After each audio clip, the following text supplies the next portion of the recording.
Hello friends, आपका स्वागत है। मैं हूं आपका दोस्त अनिल सहारण। आज हम बात करने वाले हैं इकिगाई बाय हेक्टर गार्सिया के बारे में।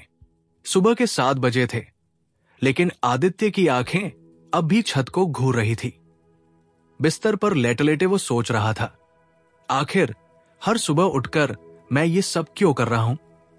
ऑफिस जाना, काम करना, पैसे कमाना, फिर वही रूटीन। लेकिन क्या बस यही जिंदगी है? उसकी जिंदगी में सब कुछ था, एक अच्छी नौकरी, पैसा, गाड़ी, लेकिन फिर भी अंदर से कुछ खाली खाली सा था। ऐसा लगता था जैसे वो जिंदा तो है पर जी नहीं रहा। फिर एक दिन उसकी लाइफ में एक ऐसा मोड़ आया जिसने उसे जापान के एक छोटे से गांव की सच्चाई से मिलवाया, जहां लोग दुनिया के सबसे खुश और लंबे समय तक जीने वाले इंसान हैं। और इसका राज सिर्फ एक शब्द में छिपा है, इकिगाई। आदित्य ने यह नाम पहली बार सुना था, इकिगाई। उसके दोस्त ने बताया कि यह जापान के ओकिनावा नाम के एक छोटे से गांव का राज है, जहां लोग न सिर्फ 100 साल तक जीते हैं, बल्कि खुश और संतुष्ट भी रहते हैं। आदित्य के दिमाग में बस एक सवाल घूमने लगा, आखिर क्या है ये इकिगाई? फिर उसी रात उसने अपने बिस्तर पर बैठकर इकिगाई बाय हेक्टर गार्सिया किताब पढ़नी शुरू की। आदित्य ने किताब का पहला पेज खोला। सबसे ऊपर लिखा था, इकिगाई क्या है? और नीचे एक लाइन थी जिसने उसे अंदर तक झकझोर दिया, वो वजह जिसकी वजह से आप हर सुबह उठते हैं। ये पढ़ते ही आदित्य की आंखों के आगे बचपन की एक तस्वीर तैर गई। वो सुबह का वक्त था जब उसकी मां उसे प्यार से उठाती थी, उठ जा बेटा, स्कूल के लिए देर हो जाएगी। ये सुनकर भी वो मुस्कुराकर बिस्तर छोड़ देता था, क्योंकि उसे पता था कि स्कूल में उसका पसंदीदा आर्ट क्लास है। वो क्लास जहां वो रंगों से खेलता था, पेंटिंग करता था और हर बार कुछ नया बनाने का जोश उसमें उबाल मारता था। उसके उठने की वजह थी कुछ नया सीखना, कुछ नया बनाना। लेकिन अब उसे सुबह उठने की वजह ढूंढनी पड़ती है। अलार्म 5 बार बजता है, फिर भी मन करता है बिस्तर में पड़ा रहे। तो आखिर वो वजह कहां खो गई? क्या बचपन का वो इकिगाई वक्त के साथ मर गया? आदित्य ने ठान लिया, अब उसे अपनी जिंदगी की असली वजह फिर से तलाशनी होगी। किताब के अगले पेज पर आदित्य की नजर एक डायग्राम पर पड़ी। बीच में लिखा था इकिगाई और उसके चारों तरफ 4 सवाल घेरे हुए थे। आपको क्या पसंद है? पैशन। आप किस चीज में अच्छे हैं? प्रोफेशन। दुनिया को किस चीज की जरूरत है? मिशन। आप किससे पैसा कमा सकते हैं? वोकेशन। आदित्य ने पेन उठाया और इन सवालों के जवाब देने की कोशिश की। पहला सवाल, मुझे क्या पसंद है? उसने सोचा, काफी देर तक सोचा, लेकिन जवाब नहीं मिला। फिर दूसरा सवाल, मैं किस चीज में अच्छा हूं? ऑफिस के काम, प्रेजेंटेशन बनाना, डेडलाइन पूरी करना, ये सब तो करता हूं, पर क्या मैं इसमें अच्छा हूं? फिर तीसरा सवाल, दुनिया को किस चीज की जरूरत है? इसका जवाब तो उसे पता ही नहीं था। दुनिया से उसे क्या लेना देना? आखिरी सवाल, मैं किससे पैसा कमा सकता हूं? बस यही एक सवाल था जिसका जवाब उसके पास साफ था, नौकरी। आदित्य का दिमाग सुन्न हो गया। उसने देखा कि इकिगाई का जो गोल सा डायग्राम था, उसमें उसके सारे जवाब इधर उधर बिखरे हुए थे। चारों जवाबों का मेल कहीं नहीं हो रहा था और वही उसे एहसास हुआ, यही उसकी परेशानी की जड़ थी। वो सुबह उठकर बस काम करने जाता था, लेकिन उसमें पैशन नहीं था। उसे सैलरी तो मिल रही थी, पर मिशन क्या है ये पता नहीं था। और शायद इसी वजह से उसकी सुबह इतनी बोझिल और बेमकसद लगती थी। आप देख रहे हैं हमारा चैनल और मैं हूं आपका दोस्त अनिल सहारण, जहां हम आपकी पसंदीदा किताबों की हिंदी समरी लाते हैं। अगर आपको ये वीडियो पसंद आ रही है तो लाइक करें, कमेंट करें और अपने दोस्तों के साथ शेयर करें। अगर आप इस किताब को खरीदना चाहते हैं तो नीचे दिए गए अफिलिएट लिंक से खरीदे, इससे हमें भी थोड़ा सपोर्ट मिलेगा और आपको एक बेहतरीन किताब आदित्य अब इस किताब में इतना खो गया था कि वक्त का अंदाजा ही नहीं रहा। पेज पलटते ही उसने एक और दिलचस्प बात पढ़ी, लॉन्ग और हेल्दी लाइफ के सीक्रेट। यहां जापान के ओकिनावा आइलैंड का जिक्र था, वो जगह जहां लोग 100 साल से भी ज्यादा जीते हैं। आदित्य को यकीन नहीं हुआ, क्या सच में ऐसा मुमकिन है? उसने खुद से सवाल किया। उसकी आंखों के सामने अपने दादाजी की छवि उभर आई। आदित्य ने उन्हें हमेशा बीमारियों से जूझते हुए देखा था, डायबिटीज, हाई ब्लड प्रेशर, दवाइयों का ढेर।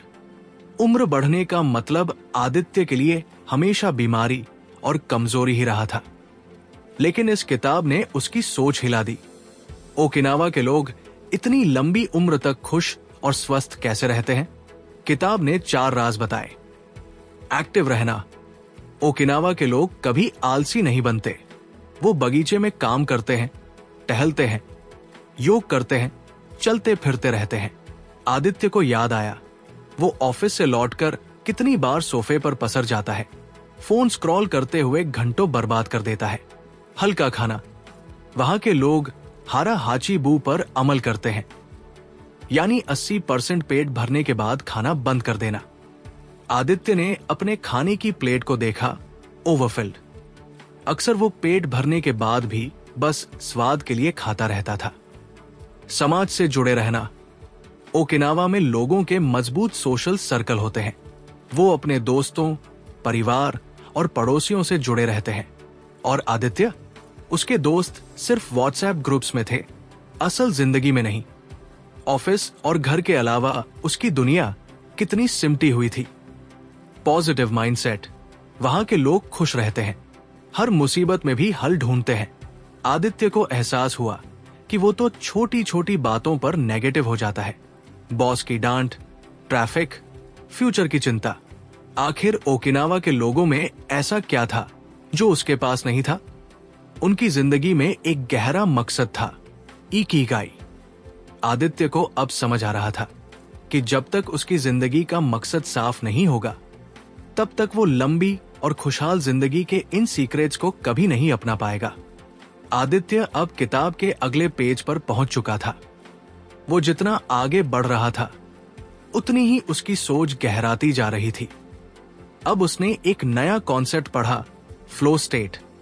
किताब कहती है, जब आप किसी काम में इतना डूब जाते हैं कि वक्त का पता ही नहीं चलता, उसे फ्लो कहते हैं। आदित्य के दिमाग में जैसे एक घंटी बजी। उसे एक पुराना दिन याद आ गया। क्लास 10 का वो दिन जब उसकी ड्राइंग टीचर ने आर्ट कंपटीशन की अनाउंसमेंट की थी। उसने तय कर लिया था कि वो हिस्सा लेगा। वो अपने कमरे में बैठा, सफेद कैनवास उसके सामने था और रंगों का बक्सा खुला पड़ा था।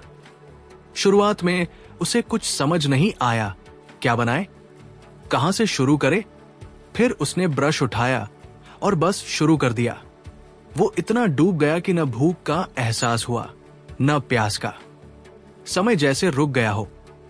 जब उसने अपना ब्रश नीचे रखा, तब शाम के 6 बज चुके थे। उसने 5 घंटे लगातार पेंटिंग की थी, बिना रुके, बिना थके। उसे आज तक याद था कि वो कैसा महसूस कर रहा था, मानो वो और उसकी आर्ट एक हो गए हों। लेकिन वो फ्लो वाली फीलिंग अब उसकी लाइफ से गायब हो चुकी थी। ऑफिस के काम में वो कभी ऐसा नहीं महसूस करता था। किताब ने साफ लिखा था, इकिगाई खोजने का पहला कदम है वो काम ढूंढना जिसमें आप फ्लो में चले जाएं। यानी वो काम जो आपको घड़ी देखना भुला दे। आदित्य ने किताब के एक पेज पर टिप देखी, अपने दिन को छोटे लक्ष्यों में बांटे और एक समय पर एक काम पर फोकस करें। उसे समझ आ गया, फ्लो अपने आप नहीं आता, उसके लिए फोकस चाहिए। अब सवाल था, क्या वो अपने फ्लो स्टेट को दोबारा पा सकता है? क्या वो अपनी लाइफ का वो मकसद ढूंढ सकता है जिसमें वो डूब जाए? बिना घड़ी की चिंता किए आदित्य ने अब किताब का अगला अध्याय खोला, छोटे लक्ष्य, स्मॉल गोल्स। किताब में साफ लिखा था, लंबी प्लानिंग मत करो, हर दिन के छोटे छोटे टारगेट सेट करो। यही छोटे लक्ष्य तुम्हें रोज प्रेरित रखेंगे और तुम्हें इकिगाई तक ले जाएंगे। आदित्य ने गहरी सांस ली। उसे ऑफिस के वो दिन याद आए जब वो एक मोटा प्लान बनाता था। इस महीने ये प्रोजेक्ट खत्म करना है, अगले 6 महीने में ये टारगेट पूरा करना है। लेकिन सच तो ये था कि हर बार वो प्लान कागज पर ही रह जाते, क्योंकि जब वो सुबह लैपटॉप खोलता था तो इतना सारा काम सामने होता कि समझ ही नहीं आता कहां से शुरू करे। शायद इसीलिए हर शाम उसे ऐसा लगता कि उसने पूरा दिन काम किया पर हासिल कुछ नहीं हुआ। उसे अपने दोस्त विनय की याद आई। विनय उसके साथ ही ऑफिस में काम करता था, लेकिन उसकी प्रोडक्टिविटी हमेशा सबसे ऊपर रहती थी।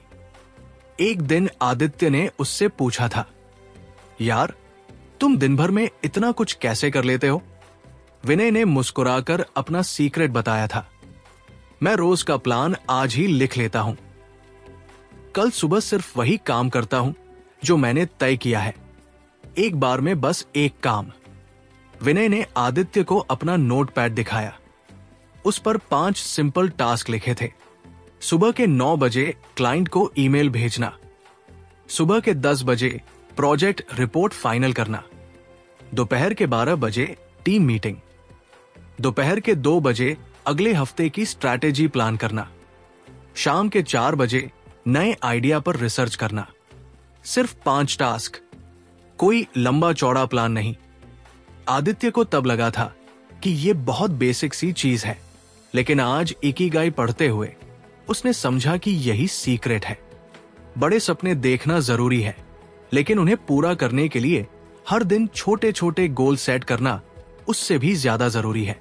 किताब ने उसे सिखाया था, हर सुबह तय करो कि आज बस 3 से 5 जरूरी काम पूरे करने हैं। एक बार में सिर्फ एक काम करो, तभी फ्लो में आ पाओगे। छोटे लक्ष्य आपको हर दिन थोड़ी थोड़ी जीत का एहसास कराते हैं और यही आपको आगे बढ़ाते हैं। अब सवाल था, क्या आदित्य अपनी जिंदगी में छोटे लक्ष्यों को अपनाकर फिर से अपने इकिगाई की तरफ बढ़ पाएगा? क्या वो कल सुबह उठकर विनय की तरह अपना दिन प्लान करेगा और एक बार में सिर्फ एक चीज पर फोकस करेगा? अगले पेज पर लिखी हेडिंग ने आदित्य को अंदर तक हिला दिया। तनाव कम करने की आदतें। उसकी आंखें वही ठहर गई, जैसे किसी ने उसकी सबसे बड़ी तकलीफ को एक लाइन में लिख दिया हो। तनाव, वो ही तो उसकी जिंदगी का हिस्सा बन चुका था।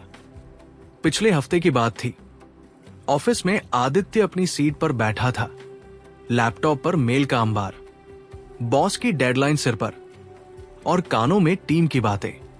ये रिपोर्ट कब भेजोगे? क्लाइंट कॉल 2 बजे है, तैयारी कर ली? कल प्रेजेंटेशन भी है, भूलना मत। आदित्य के दिमाग में सब कुछ गड़बड़ हो रहा था। वो एक काम पूरा करने से पहले दूसरा शुरू कर देता, फिर तीसरे की टेंशन में फंस जाता। उस दिन लंच तक वो इतना स्ट्रेस में था कि उसके सिर में तेज दर्द होने लगा।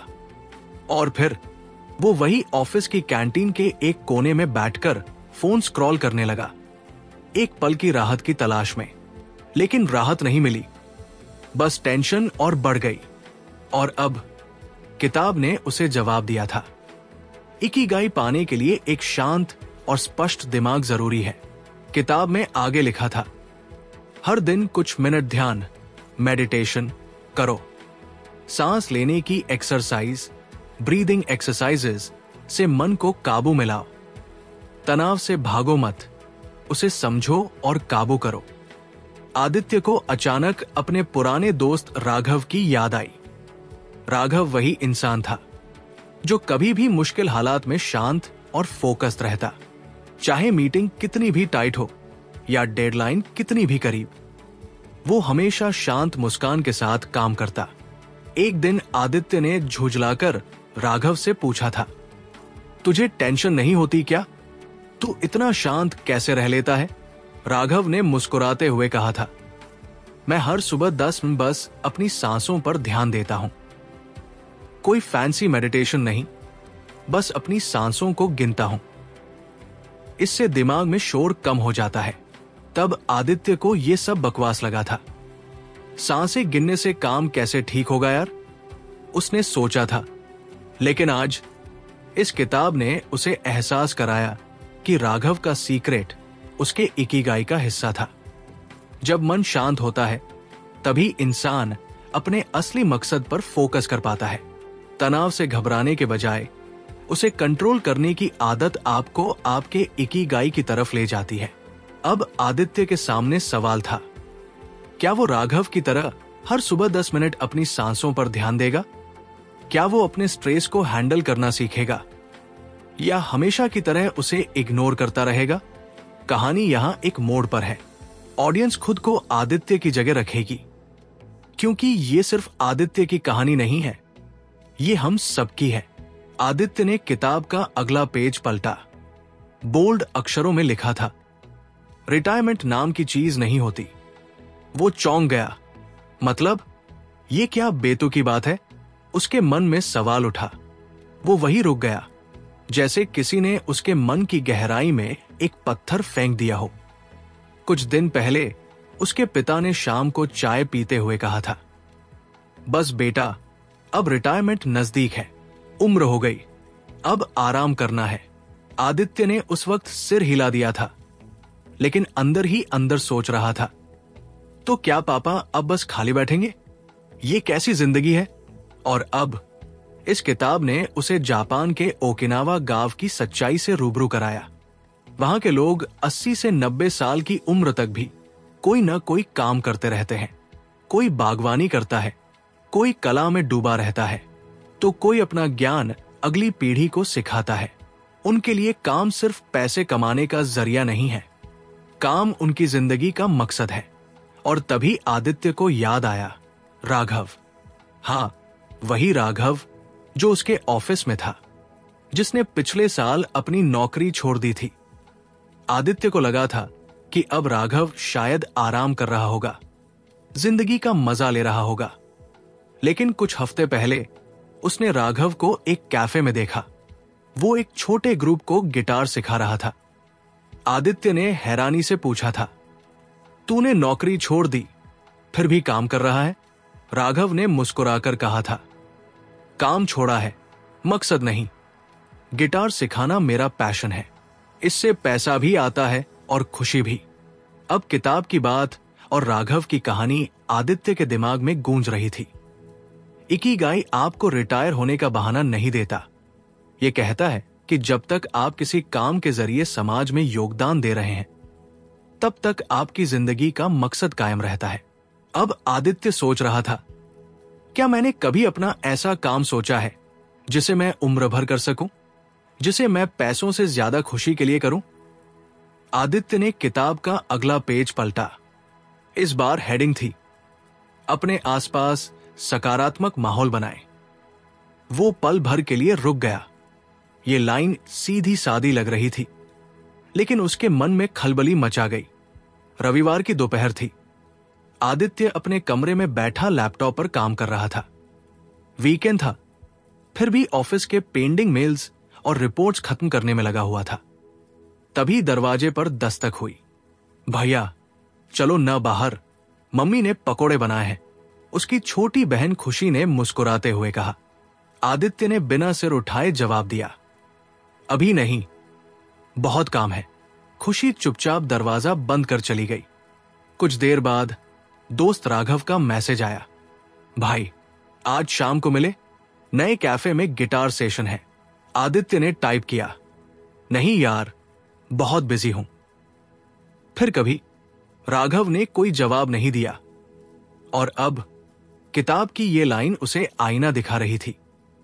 अपने आसपास ऐसे लोग रखें जो आपको प्रेरित करें और खुश रखें।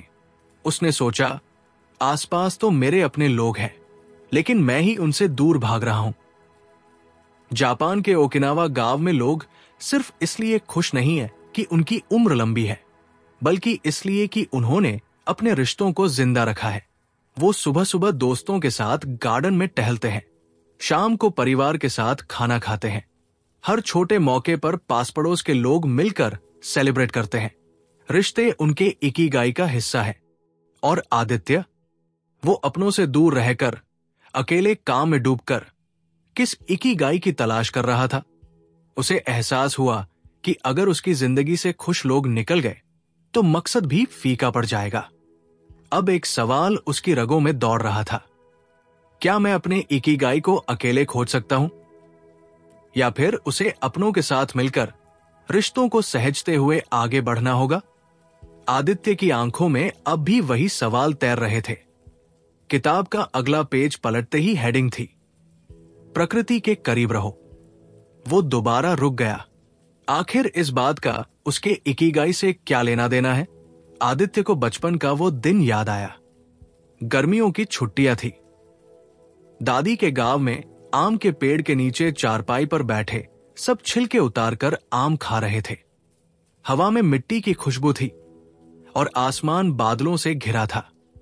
आदित्य और उसके कजिन्स नंगे पांव खेतों में दौड़ रहे थे। न मोबाइल था, न लैपटॉप, सिर्फ मिट्टी, पेड़ और खुला आसमान। शाम को सभी बड़े बुजुर्ग साथ बैठकर बातें कर रहे थे और बच्चे लुकाछिपी खेल रहे थे। वो दिन कितना सुकून भरा था, बिना किसी स्ट्रेस और भागदौड़ के। वापस आज की जिंदगी में अब आदित्य अपने कमरे में बंद लैपटॉप की स्क्रीन में घुसा रहता है। ऑफिस के काम के बोझ तले दबा हुआ। खिड़की के बाहर वो बगीचा है जहां महीनों से उसने कदम नहीं रखा।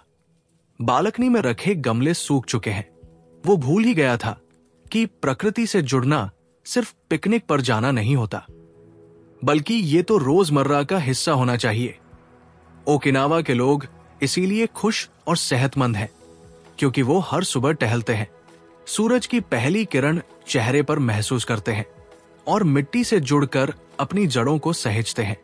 आदित्य को एहसास हुआ कि इकिगाई का रास्ता अकेले नहीं खोजा जा सकता। ये सफर अपनों के साथ मिलकर, रिश्तों को संवारते हुए और प्रकृति से जुड़कर ही पूरा होता है। उसने ठान लिया, अब सिर्फ काम नहीं करेगा, बल्कि हर सुबह उठकर बालकनी में बैठेगा, गमलों को पानी देगा और कभी कभी उन दोस्तों के साथ पार्क में टहलने जाएगा जिन्हें वो बार बार बिजी होने का बहाना देकर टाल देता था। क्योंकि सुकून सिर्फ मंजिल पर नहीं, रास्ते में भी होता है। आदित्य ने किताब का आखिरी अध्याय पढ़ा। कभी मत रुकिए, इकिगाई सिर्फ एक मंजिल नहीं, बल्कि एक सफर है। उसकी आंखें वही टिक गई। तो क्या ये एक ऐसा रहस्य है जिसे एक बार खोजकर तिजोरी में बंद नहीं किया जा सकता? इकिगाई एक लगातार चलने वाली खोज है। उसे अपने ऑफिस का पहला दिन याद आया, जब उसने पहली बार वो लैपटॉप खोला था और उसे अपने काम से प्यार था। हर छोटी सफलता उसे खुशी देती थी। वो रात भर बैठकर नए आइडियाज पर काम करता था, क्योंकि उसे उस समय यही लगता था, यही है मेरा इकिगाई। लेकिन जैसे जैसे वक्त बीता, वही काम बोझ लगने लगा। वही लैपटॉप, वही प्रोजेक्ट्स, एक रूटीन बन गया। उसका इकिगाई कहीं खो सा गया था। आज की हकीकत, किताब की लाइन दोबारा पढ़ते ही उसे एहसास हुआ, इकिगाई स्थिर नहीं है। ये समय के साथ बदलता रहता है। जैसे हम बड़े होते हैं, जैसे हमारी सोच बदलती है, हमारे सपने और प्राथमिकताएं बदलती है, वैसे ही हमारा इकिगाई भी नया रूप लेता है। सिर्फ एक कामयाबी पर रुक जाना इकिगाई नहीं है। हर बार खुद को नया बनाते रहना ही असली इकिगाई है। आदित्य ने अपनी डायरी निकाली, जिसे उसने महीनों पहले आखिरी बार खोला था। उसने उसमें लिखा, मेरा इकिगाई आज तक सिर्फ एक अच्छी नौकरी करना था, लेकिन अब मेरा इकिगाई है सीखते रहना, रिश्तों को सहेजना और जिंदगी को हर पल खुलकर जीना। अब आदित्य को लगने लगा था कि इकिगाई सिर्फ सुबह उठने की वजह नहीं है, वो हर दिन खुद को नया बनाने का जुनून है। तो दोस्तों, यही था इकिगाई का सबसे अहम सबक। एक ऐसा कारण जो आपको हर सुबह जगाए, आपकी जिंदगी को मायने दे। आदित्य ने अपनी राह पाई, लेकिन सवाल यह है, आपका इकिगाई क्या है? क्या आपने कभी सोचा है कि वो कौन सा काम है जिसे करने से आपको खुशी मिलती है, जिससे दुनिया को फायदा होता है और जिससे आपकी जेब भी भरती है? अब बारी आपकी है। अपनी लाइफ का इकिगाई ढूंढिए और एक नई शुरुआत कीजिए। अगर आपको ये वीडियो पसंद आई तो लाइक, कमेंट और शेयर करना मत भूलिए, क्योंकि हो सकता है ये वीडियो किसी और की जिंदगी बदल दे। ऐसी और भी किताबों की समरी के लिए अनिल सहारण चैनल को सब्सक्राइब कर लीजिए। और हाँ, इकिगाई किताब का लिंक नीचे डिस्क्रिप्शन में है, वहां से खरीदकर इस सफर को गहराई से समझ सकते हैं। फिर मिलेंगे एक और लाइफ चेंजिंग बुक के साथ। तब तक के लिए अपना इकिगाई ढूंढते रहिए।